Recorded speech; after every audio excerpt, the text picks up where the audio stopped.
Sorry, हम आप सबसे माफ़ी चाहते हैं। यहाँ बहुत बारिश तेज़ होने की वजह से बार बार लाइव कट जा रहा था, तो फिर से हम आपके बीच हैं, आपके साथ फिर से हम चर्चा करने वाले हैं योग्यता और नौकरियों को लेकर के। तो हमारे बीच हमारे साथी पत्रकार साथी मौजूद हैं न्यूज़ 18 से मनोज ओझा जी। तो इन्होंने बहुत सारी महोबा में रिपोर्टिंग की है, तो हम मनोज जी से जानेंगे कि महोबा में ऐसे कितने विभाग हैं जहाँ पोस्ट हैं उनके पद खाली हुए हैं और कितनी ज़रूरत है। देखिए सुनीता जी, मैं बताऊं आपको, सबसे बड़ी दिक्कत आती है प्राइमरी शिक्षा। जब अगर हमारी शिक्षा व्यवस्था सही होगी तो निश्चित तौर पर लोगों को रोज़गार के अवसर होंगे, अच्छे रोज़गार से लोग जुड़ेंगे, सरकारी नौकरी पाएंगे। मगर यहाँ पर शिक्षा व्यवस्था इतनी बदहाल है उत्तर प्रदेश में। प्राइमरी शिक्षा जिसके लिए सरकार करोड़ों रुपए हर वर्ष व्यय करती है, उसके बावजूद शिक्षा व्यवस्था में सुधार नहीं हो पा रहा, जिसका कारण है कि लोग अच्छे बेहतर लोग निकल के नहीं आ पा रहे हैं और वो सरकारी नौकरी कर पा रहे हैं। इसी का नतीजा है कि लोग बड़े तादाद में यहाँ से लोग पलायन करते हैं, मजदूरी को मजबूर होते हैं। तो जैसे आपने बताया कि मजदूरी करने के लिए लोग बाहर पलायन के लिए जाते हैं और शिक्षा की बात की, और आपने कहा इतना सारा बजट आता है। मुझे याद है कि कुछ महीने ही पहले हमारे प्रधानमंत्री जी ने एक और बयान दिया था कि लोग पकौड़ा बना सकते हैं और उससे अपना रोजगार चला सकते हैं, या कोई ये भी एक बिजनेस है, ये भी एक नौकरी है। तो हमारे बीच में हमारे एक साथी हैं चंद्रशेखर जी, तो हम उनसे जानेंगे कि वो एक युवा है, उन्होंने पढ़ाई लिखाई की है और वो इस बयान से कितने, इन दोनों बयानों से कितने सहमत हैं। आप एक आने वाले भविष्य के लिए भी हैं। सबसे पहले तो मैं बता दूं सुनीता कि योगी जी का जो बयान आया था कि हमारे यहाँ नौकरियाँ बहुत हैं और उसके उम्मीदवार कम है, तो ये पूरी यूपी की जनता के लिए एक वो था कि उन्होंने मजाक लाया पूरी यूपी के जितने भी लोग हैं। हम लोगों को हौसला अफजाई करना चाहिए योगी जी का कि हमारे यहाँ नौजवान हैं और उनके लिए रोज़गार की कमी है, आप रोज़गार नहीं उपलब्ध करा पा रहे हैं। आज भी कई ऐसे विभाग हैं जहाँ हजारों लाखों पद खाली हैं, लेकिन आप उपलब्ध नहीं कर रहे। आप थाने की बात कर लीजिए, थानों में कांस्टेबल की कमी है, स्वास्थ्य विभाग में बात कर लीजिए, डॉक्टरों की कमी है। अभी आपने हाल ही में देखा होगा, एक कैदी खत्म हो जाता है, केवल वहाँ एक भी डॉक्टर तैनात नहीं थे जेल में, तो ये डॉक्टरों की कमी है। आप उसमें ले लीजिए विद्युत विभाग में, वहाँ भी कर्मी रखे जाते, संविदा कर्मी हैं, उनकी भी बहुत ज़्यादा कमी है। तो आप इस प्रकार की बात कर रहे हैं कि हमारे यहाँ नौकरियाँ तो बहुत है, योग्य उम्मीदवार। मैं खुद MA की हूँ और मुझे जानकारी है कि करीब 8 वर्ष हो गए फॉर्म भरता आया हूँ और लास्ट स्टेज तक यानी प्री मेंस के बाद भी जो है मैं इंटरव्यू में बाहर हो गया। तो ये एक आप हम लोगों को मजाक उड़ा रहे हैं। आपको तो हौसला अफजाई करना चाहिए कि बहुत युवा हमारे पास योग्य हैं। आप देखिए सबसे ज़्यादा हमारे यहाँ से यूपी से कॉलेज हैं, जैसे हमारे बड़े भाई तिवारी जी ने बताया, देवेंद्र तिवारी जी ने, कि कानपुर का IIT ले लीजिए। तो इस प्रकार की बातें ये एक हास्य विषय है। कोई भी उनके स्वयं के नेता जो है, जो BJP के जो नेता हैं, उन्होंने भी इस बात का वो किया है कि इस प्रकार की उन्होंने दूसरे हिसाब से दिया होगा बयान। तो कहीं ना कहीं ये बयान योगी जी को अपना वापस भी ले लेना चाहिए, लेकिन उन्होंने अभी तक ऐसा किया नहीं। तो इस बयान को हम क्या माने कि ये 2019 आने वाला चुनाव है, उसकी वजह से ऐसे बयान दिए जा रहे हैं? क्योंकि लगातार ऐसे कमेंट किए जा रहे हैं, खासकर युवाओं को लेकर के, बेरोजगारी को लेकर के। अगर देखा जाए तो बुंदेलखंड ही सबसे पिछड़ा इलाका माना जाता है और सबसे अभी उनके कार्यकर्ताओं ने ही माना है कि यहाँ बहुत सारे युवा हैं जो पढ़े लिखे हैं, योग्यता की कमी नहीं है। तो इस चीज़ को हम क्या समझें? आप एक युवा हैं, आगे आने वाली पीढ़ी है, तो आपको क्या लगता है?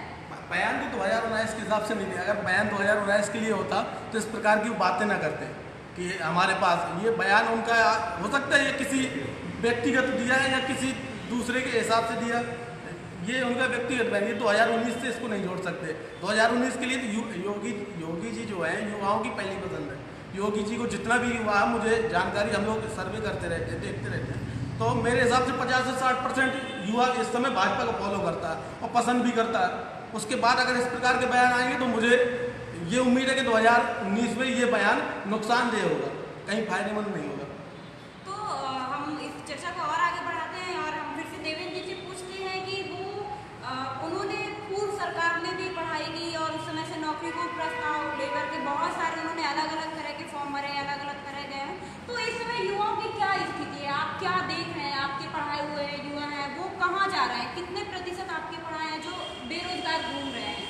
देखिए सुनीता जी, मैं आपको एक बात बता दूं, जैसा कि हमारे पूर्व साथी बिपिन रावत जी ने कहा था कि में किए, दूसरा ये कहना कि व्यवस्था बदहाल रही, तो अभी पिछले 2 सालों से तो व्यवस्था आपके हाथ में है, ये भी गवर्नमेंट के हाथ में है।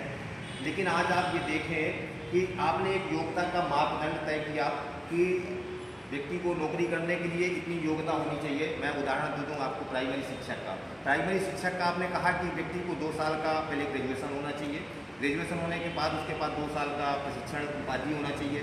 है आप 120 नंबर वाले को तो नौकरी दे देते हैं और जिसका 110 नंबर आता है वो सड़क पर घूमता है, तो क्या 110 नंबर पाने वाला व्यक्ति योग्य नहीं है?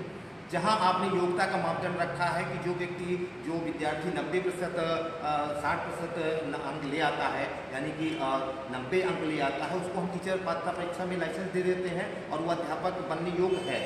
तो फिर वो 90 से लेकर के और 110 के बीच वाला व्यक्ति वो आज सड़क में क्यों घूम रहा है?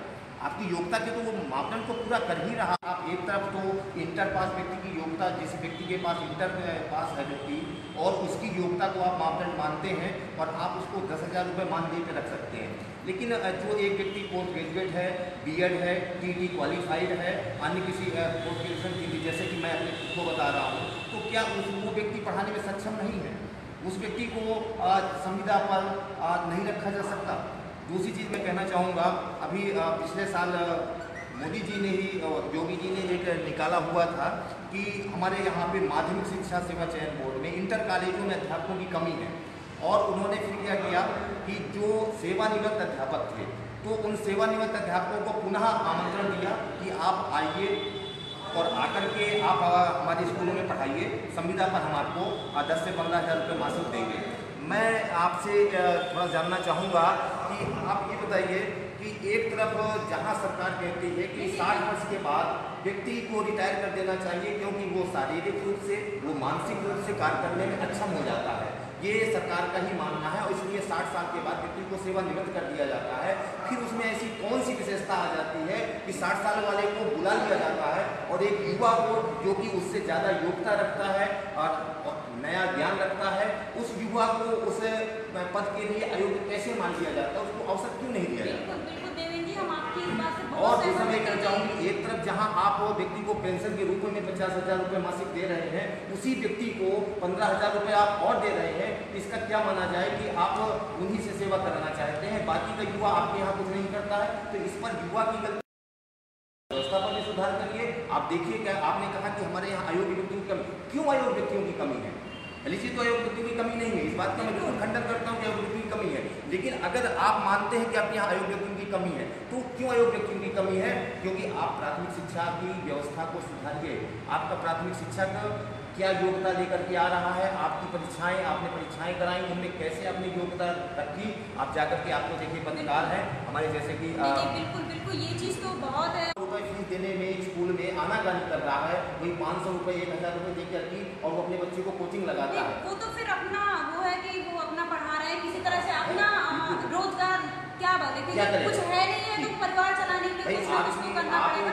तो हम चर्चा को और आगे बढ़ाते हैं और हम मनोज जी से पूछते हैं फिर से वापस कि आप एक पत्रकार है और आपने देखा होगा कि जब भी किसी भी चीज़ का फॉर्म होता है, वैकेंसी निकलती है, लोग एग्जाम देने आते हैं, तो किस तरह की मारामारी होती है और किस तरह से लोग फॉर्म 5,000 की जगह 50,000 लोग आते हैं और किस तरह से उन्हें फॉर्म देने में, परीक्षा देने में प्रॉब्लम होती है। तो अगर आपने कवर किया होगा तो आपको तो पता ही होगा कि चाहे वो लेट वाली की हो, चाहे अभी 2 महीने पहले पिछले आपने देखा कितनी बस में भरी हुई थी, भीड़ थी, लोग आ रहे थे, जा रहे थे। तो अगर उसके बारे में थोड़ी बताएं कि किस तरह से वैकेंसियाँ 5,000 होती हैं और किस तरह से लोग उसके फॉर्म अप्लाई करते हैं, कौन कौन। तो इसी के साथ हमारे और भी साथी,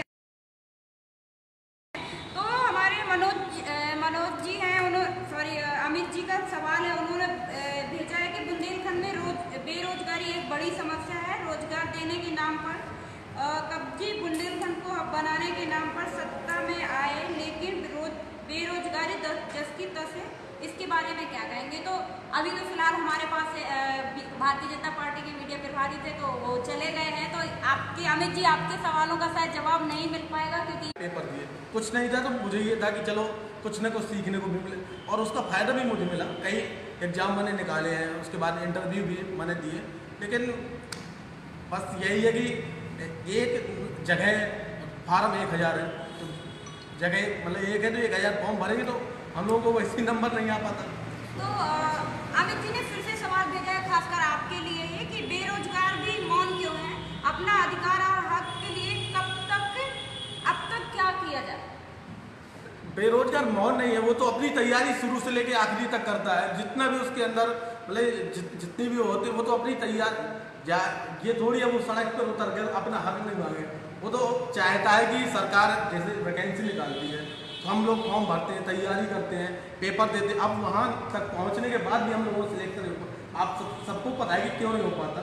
ये तो एक ये थोड़ी है कि हम लोग सड़क पर आए, दुरुस्त करनी चाहिए। और इस समय जैसा नेट का ज़माना ही है, सब ऑनलाइन है, तो और जल्दी मुझे लगता है कि इसी वजह से और जल्दी जो है पेपर आउट हो जाता है और तुरंत वायरल भी हो जाता है। आप देख सकते सोशल मीडिया तुरंत वायरल होता है, या फेसबुक हो, व्हाट्सअप हो, इंस्टा, जो भी सोशल मीडिया के साधन है तुरंत आउट होता है। तो सरकार को ये पेपर आउट होना बहुत बड़ी समस्या है, इस पर भी ध्यान देने की जरूरत है। तो इस चर्चा को आगे बढ़ाते हैं और सही बात है कि आजकल इतना युवा बेरोजगार हो चुका है, 5000 वैकेंसियाँ निकाले जा रहे हैं, 50,000 हमारे युवा हैं और युवतियाँ हैं जो बेरोजगार घूम रहे हैं, कुछ काम नहीं है। तो हम फिर से देवेंद्र जी से एक बार फिर से जानना चाहेंगे कि जो वैकेंसियाँ निकलती हैं, चाहे वो चपरासी की हो, चाहे वो किसी बड़े पोस्ट के लिए हो, तो किस तरह से लोग टूट पड़ते हैं और उनकी क्या एजुकेशन होती है? अगर आप बताएं कि आप थोड़ी काफ़ी लंबी सी इन सब चीज़ों में जुड़े हुए हैं। मैं आपको बताऊं कि आज का जो युग है वो अर्थ का युग है और व्यक्ति को अपनी न्यूनतम आवश्यकताओं की पूर्ति के लिए भी बड़ी जद्दोजहद करनी पड़ रही है। तो जब पढ़ा लिखा बेरोजगार व्यक्ति सड़क पर घूमता है तो उसे लगता है कि जो भी मुझे काम मिले मैं वो काम करने के लिए तैयार हूँ। तो आप देखेंगे कि अगर वैकेंसी आपने भी देखा हो 2 साल पहले सफाई कर्मचारी की वैकेंसी निकाली गई जिसकी न्यूनतम योग्यता गवर्नमेंट ने 5 पास रखी हुई थी। और मुझे कहते हुए बड़ा दुख हो रहा है कि पीएचडी जैसे लोगों ने वहाँ पर आवेदन किया और उनकी शिक्षा का अपमान करते हुए जो वहाँ के नियोक्ता थे, नियुक्ति अधिकारी थे, उन्होंने प्रैक्टिकल के नाम पर एक पीएचडी डिग्री धारक से नालियाँ साफ करवाई, नाले साफ कराए और ये कहते हुए कि ये आपका कर सकता हूँ। लेकिन इतना सब करने के बाद भी गवर्नमेंट ने उस पीएचडी धारक को ये कहते हुए भगा दिया, करे भाई आप तो प्रधानाचार्य हैं, आप डिग्री कॉलेज के महाविद्यालय आप क्या सफाई करेंगे? तो जब आप ये पहले से जानते थे तो आपने क्यों पीएचडी वालों के फार्म को स्वीकार किया, उनके आवेदन को अस्वीकार कर देते? या आप न्यूनतम योग्यता में ये जब आपने आवेदन के लिए विज्ञापन दिया हुआ था तब आप ये कहते कि भाई इसको केवल 5 पास या 8 पास वाले व्यक्ति ही आवेदन करने के पात्र होंगे, बाकी लोग आवेदन के पात्र नहीं होंगे। लेकिन उस समय क्या होता है कि आप न्यूनतम 100 रुपये से 500 रुपये परीक्षा शुल्क रख देते हो, आपको अपना राजकोष भरना होता है, तो आप ऐसी कोई शर्तें नहीं रखते हैं। और जब अपॉइंटमेंट करने की बात आती है तब आप तमाम प्रकार की शर्तों को रख देते हैं। मैं अभी हाल का आपको बता दूं, गवर्नमेंट ने LD गेट का एग्जाम कराया, मैंने IAS का भी दिया, IPS का दिया और मुझे लगता है कि मैंने 4th क्लास से लेकर के और 1st क्लास तक का एग्जाम दिया हुआ है। और इस समय मेरी उम्र 40 साल है और मैं बता दूं 40 साल में शायद है कि मैंने 400 से 500 आवेदन किए होंगे, इंटरव्यू दिए होंगे। IAS का भी एग्जाम एक बहुत प्रशासनिक सेवा का एग्जाम होता है, लेकिन वो भी शहर के बड़े शहरों में कर दिया जाता है, इलाहाबाद हुआ, बनारस हुआ, कानपुर हुआ। लेकिन LT गेट का एग्जाम कराया गया और सब्जेक्ट वाइज एग्जाम सेंटर बनाए गए। कैसे सेंटर बनाए गए? हिंदी का है पूरा का पूरा, उन्होंने कहा बनारस का। अब RUP का बच्चा और जिसमें कि हमारी बहनें थी, 40 से 50% हमारी बहनें थी और उनको 2 दिन पहले से जाना पड़ा। और ये क्या मंशा है? ये मंशा ये थी कि आधा कैंडिडेट हमारा वहाँ पे कैंडिडेट नहीं पहुँच पाएगा और हमें केवल गवर्नमेंट ने, जैसा कि हमारे पत्रकार भाई शेखर नामदेव जी ने कहा कि गवर्नमेंट की मंशा ही नहीं है लोगों को रोजगार देने की। एक तो उनके बयान से स्पष्ट हो गया कि हमारे पास नौकरियां हैं लेकिन योग व्यक्ति नहीं है। अब योग व्यक्ति नहीं है तो आपने एग्जाम करा करके जानबूझ करके ऐसा एग्जाम सेंटर बनाए कि आधे लोग परीक्षा छोड़ दिए, आधे लोग। और उसके बाद भी जैसा कि अभी उन्होंने बताया कि वैकेंसी तो बहुत निकलती है लेकिन उसका रिजल्ट कुछ नहीं होता है, बच्चे का पैसा बर्बाद होता है और वो अपना आर्थिक रूप से कमजोर होता जाता है और लास्ट में वो इसी आशा के साथ और एक अपनी उम्र गंवा देता है। जैसे कि मैं खुद बैठा हुआ हूँ, मैंने 2011 में KT पास किया, 2014 में KT पास किया, उसके बाद बताइए कि मुझे क्या मिला। आज मैं 40 साल के ऊपर हो गया हूँ, जनरल कैटेगरी के आता हूँ, तो अब तो मैं नौकरी से बाहर हो गया ना। मैं एक उस अध्यापक प्रमाण पत्र का क्या करूँगा? दूसरा, मैंने जैसे कि बताया कि मुझे एक था, मेरा पोस्ट ग्रेजुएशन था, तो मैं संविदा पर काम कर सकता था, मेरे अंदर योग्यता थी, और मैं ये अपने आप को खुद योग्य नहीं मान रहा हूँ। आपने जो मुझसे एग्जाम कराया, मैंने आपको वो एग्जाम दिया और आपने कहा कि भाई हमारे एग्जाम में आप इतने % योग्य माने गए हो, तो आपने हमको एक प्रमाण पत्र दे दिया। तो मैं नहीं कह रहा हूँ कि मैं योग्य हूँ, लेकिन आपका सर्टिफिकेट कह रहा है कि मैं योग्य हूँ और मैं टीचर बनने लायक हूँ, लेकिन आपने एक सेवानिवृत्त को बुला करके और शिक्षण कार्ड देना, ये क्या भविष्य दे रहे हैं आप युवाओं को क्या भविष्य देंगे? पूछा कि सर ये बताइए कि अगर मैं सभी प्रश्नों के आपको उत्तर सही दे दूं तो क्या मुझे आप 4th क्लास बना लोगे? तो उन्होंने हंस के जवाब दिया कि ये हमारे हाथ में नहीं है और ये लिस्ट ऊपर से आती है। अब बताइए एक युवा क्या करेगा, किस उद्देश्य से पढ़ाई अपनी करेगा कि जब उसे रिजल्ट में 0 मिलना है तो बेहतर ये होगा कि वो दूसरा, जैसे कि हमारे माननीय प्रधानमंत्री जी ने कहा था कि नौकरियां जरूरी नहीं है और ऐसे अवसर हम पैदा कर देंगे कि लोग खुद दूसरों को नौकरियां देंगे। उन्होंने कहा कि देखिए एक पकौड़ा बनाना भी रोजगार है, बिल्कुल मैं मानता हूँ कि रोजगार है, लेकिन पकौड़ा बनाने के लिए भी कुछ सामान की जरूरत पड़ती है। एक युवा बेरोजगार उस सामान की व्यवस्था कैसे करेगा? पर मुझे लग रहा है देवेंद्र जी कि जैसे आप बोल रहे हैं कि एक युवा पकौड़ा बनाकर रोजगार कर सकता, बिल्कुल हम मानते हैं, पर फिर सरकार उस पर खर्च कर रही है। सबसे बड़ी बात ये है, आज आप प्राइमरी में देखिए, प्राइमरी में मैंने कई प्राइमरी स्कूलों को देखा है जिसमें बच्चों की संख्या है 20 से 30 और टीचर हैं 3। एक प्राइमरी का वेतन, एक प्राइमरी अध्यापक का वेतन 40,000 रुपये मिनिमम है और 3 अध्यापकों का वेतन 1,20,000 रुपये हुआ। इसका मतलब ये हुआ कि गवर्नमेंट एक बच्चे पर 4,000 रुपये खर्च कर रही है प्रति माह और उसके बाद भी बच्चे को वो शिक्षा नहीं दे पा रही है। और वही 1,000 रुपये में जो कोई प्राइवेट पिछले वर्ष एक बाईपास रोड बनाया गया था और अभी 6 महीने नहीं बीते हैं, आप उस रोड की स्थिति देख लीजिए और की क्या स्थिति है। आप पत्रकार भाइयों से आप रिपोर्ट ले सकती हैं। नहीं, ये तो बहुत बड़ी समस्या है। ये कहना भाई ठीक है, आपकी बैंकिंग व्यवस्था क्या सरल है, आप ठीक है लड़का पढ़ा लिख गया है, उसको आप नौकरी नहीं दे पा रहे हो, आप कहते हो कि आप अपना खुद का रोजगार स्थापित कर दे। रोजगार स्थापित करने के लिए व्यक्ति के फाइनेंशियल मजबूत होना चाहिए। तो क्या बैंक से लोन लेना एक रोजगार के लिए, एक बेरोजगार के लिए सरल प्रक्रिया है?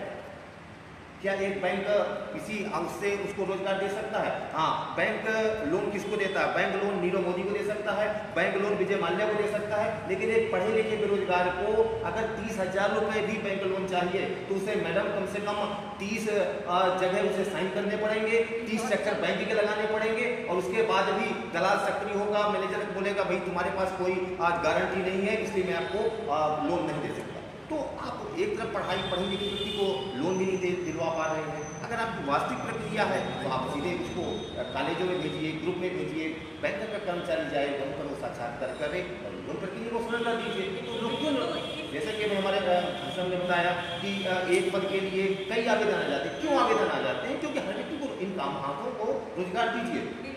और मैडम जैसा मैं बता जाऊँ, अगर इन हाथों को रोजगार नहीं मिला युवाओं को तो वो दिन दूर नहीं है जब युवा अपने हाथ में अस्त्र लेने के लिए तैयार हो जाएंगे, क्योंकि हर व्यक्ति की अपनी एक आवश्यकता है, अपनी आवश्यकता परिवार की आवश्यकता है और जब आवश्यकता की पूर्ति नहीं होती है तो वो अन्य तरीके से बिल्कुल इसी के साथ पूर्णतया सरकार की जिम्मेदारी। हम इसी के साथ चर्चा को अभी और बढ़ाते हैं और हम मनोज जी से पूछते हैं कि वो आप अपने परिवार को, जो आपका आने वाला भविष्य, आप उनको इन बयानों के साथ किस तरह से जोड़ पा रहे हैं? जो आपके बच्चे हैं, आप पढ़ा लिखा रहे हैं, आपको उम्मीदें हैं उनसे, जिस तरह से प्रधानमंत्री जी ने बयान दिया था कि पकौड़ा बनाना एक रोजगार है और जैसे जिस तरह से योगी जी ने बयान दिया है कि यहाँ योग्य नौकरी करने लायक लोग नहीं है, युवा नहीं है, तो आप उन खिलवाड़ कहा जाएगा अगर इस तरह के बयान दोबारा वो कहते हैं या कहीं भी मीडिया के सामने रखते हैं। मगर सबसे बड़ी बात है, जैसे कि सुनीता जी आपने कहा कि बच्चों को लेके, तो बच्चों के भविष्य को लेके हमारा एक माँ और पिता का कर्तव्य होता है कि वो अपने बच्चों को अच्छे विद्यालय में पढ़ाए, अच्छी प्राथमिक शिक्षा दे, अच्छी हाई एजुकेशन एग्ज़ाम क्वालिफाई कराए। उसके बाद उनका भविष्य निर्भर करता है कि वो कहाँ जाते हैं। सरकार जितनी वैकेंसी सरकार निकालती है उसमें अप्लाई करते हैं या फिर कोई प्राइवेट जॉब करते हैं।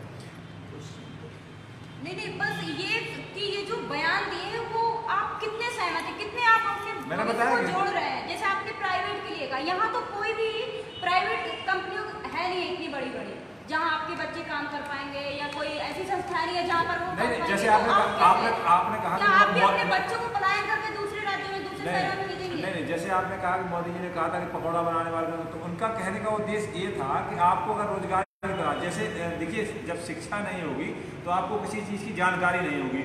मोदी जी ने कहा कि आप रोजगार के अवसर प्रदान करिए, बैंक से लोन करिए, उसके बाद आप लोन लीजिए और आप अपना व्यवसाय करिए, ठीक है, वो भी एक रोजगार का माध्यम। मगर लोग बाग यहाँ करते क्या है, बुंदेलखंड में क्योंकि जागरूकता की कमी है और बैंकों में दलालों की सक्रियता ज़्यादा है। हमारे बड़े भाई इस तरह बताया, तो सक्रियता जब ज़्यादा होती है किसी चीज़ में और लोगों को जानकारी की अभाव होता है तो वो अपना बैंक से उस हिसाब से लोन नहीं ले पाते, और लोन लेते हैं तो दलालों के माध्यम से लोन लेते हैं। जितना अगर उन्होंने 50,000 का लोन लिया तो वो दलाल और बैंक के मैनेजर अगर 50,000 रुपये का उन्होंने लोन लिया है तो उसमें 30,000 रुपये उनको बैंक के दलालों को, बैंक मैनेजर को देने पड़ते हैं। 20,000 में वो करता है कि चलो आने वाले समय में जिस तरह सरकारें आजकल नौजवानों के साथ और देश के युवाओं के साथ खिलवाड़ कर रही हैं कि एक हमेशा लोन माफ़ कर देती है, आने वाले समय में बहुत भयंकर परिणाम सरकार को देखने पड़ेंगे, क्योंकि सरकार ये हैबिचुअल करती जा रही है, लोगों को आदत में शुमार करती जा रही है कि आप कर्ज लीजिए चुकाइए मत।